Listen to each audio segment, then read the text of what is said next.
Saudara-saudari yang terkasih, kita jumpa lagi dalam Pelita Hati di Honian Channel hari ini, Rabu 9 Juli 2025, hari biasa dalam pekan biasa yang ke-14.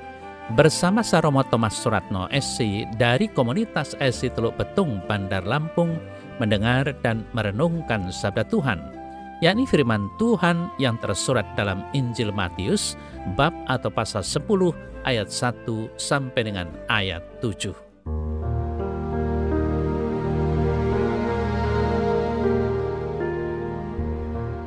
Pada suatu hari, Yesus memanggil ke-12 muridnya dan memberi kuasa kepada mereka untuk mengusir roh-roh jahat dan untuk melenyapkan segala penyakit dan segala kelemahan. Inilah nama ke-12 rasul itu. Pertama, Simon yang disebut Petrus dan Andreas saudaranya, dan Yakobus anak Zebedius dan Yohanes saudaranya, Filipus dan Bartolomeus, Thomas dan Matius pemungut cukai, Yakobus anak Alfius dan Tadius, Simon orang Selot, dan Yudas Iskariot yang mengkhianati dia.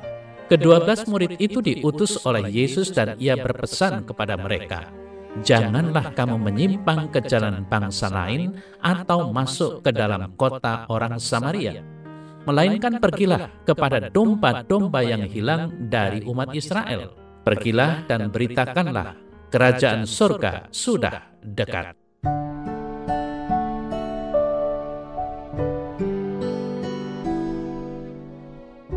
Saudara-saudari yang terkasih, kisah dalam Injil hari ini berlatar belakang pada kenyataan bahwa jumlah orang yang mengikuti Tuhan Yesus dan yang gemar mendengarkan ajarannya makin bertambah banyak. Selain itu, jenis orang yang menantikan pelayanannya juga makin bervariasi. Ada yang mencarinya untuk mendengarkan sabdanya, namun ada juga yang mencari kesembuhan dari berbagai penyakit atau pelepasan dari kuasa-kuasa roh jahat. Selain itu semua, ada pula yang mungkin hanya ikut-ikutan. Lalu di mata Tuhan Yesus, orang-orang itu ibaratnya domba-domba yang terlantar tanpa gembala. Karena situasi dan tuntutan pelayanan tersebut, itulah sebabnya Tuhan Yesus memilih 12 orang sebagai murid-Nya yang diharapkan akan melanjutkan karya-karyanya. Saudara-saudari yang terkasih, bila kita mencita-citakan sebuah karya pelayanan akan terus hidup, maju, dan makin besar, kita tidak boleh terlambat menyiapkan kader-kader untuk menopang dan menjamin karya tersebut di masa depan.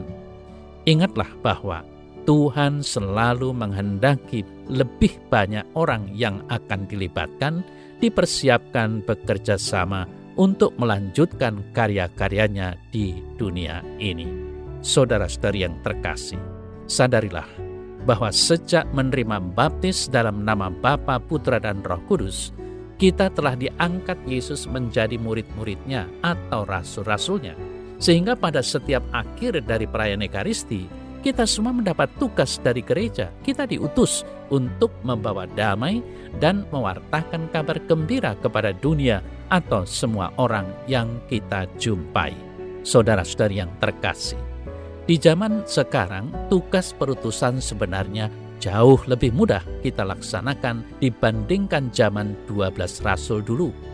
Kalau dulu mereka harus mendatangi satu demi satu domba yang hilang, sekarang dengan alat-alat komunikasi modern, telepon, handphone, internet, kita bisa menyapa mereka dari jarak jauh. Sebagai sarana pewartaan, alat-alat komunikasi itu sangat membantu tugas perutusan kita. Pertanyaan yang perlu kita renungkan saat ini adalah, sudah pernahkah kita memanfaatkan secara maksimal alat-alat itu untuk mewartakan kerajaan surga? Jangan-jangan justru malah cuma kita gunakan untuk urusan bisnis, menyebarkan isu, mengirim berita-berita hoax, mengerumpi, dan omong kosong tak bernilai. Bahkan sangat mungkin menjadi sarana untuk perselingkuhan.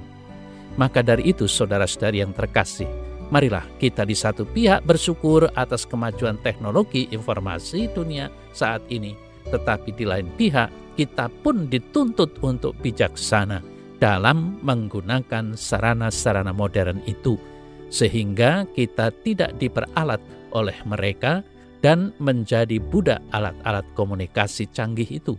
Seperti yang diharapkan oleh gereja lewat Paus ke-6 pada tahun 1975 yang tertulis dalam imbauan apostoliknya Evangelii Nuntiandi nomor 45. Bila alat-alat ini digunakan untuk melayani Injil, alat-alat tadi dapat memperluas wilayah di mana sabda Allah dapat didengar, hampir tak terbatas. Juga alat-alat tadi dapat menyebabkan kabar baik menjangkau jutaan manusia. Gereja akan merasa salah di hadirat Tuhan jika ia tidak memanfaatkan sarana-sarana yang ampuh ini, yang dari hari ke hari semakin disempurnakan oleh keterampilan manusia. Melalui alat-alat tadi, gereja mewartakan dari atas atap-atap rumah pesan yang diserahkan kepada gereja untuk dijaga.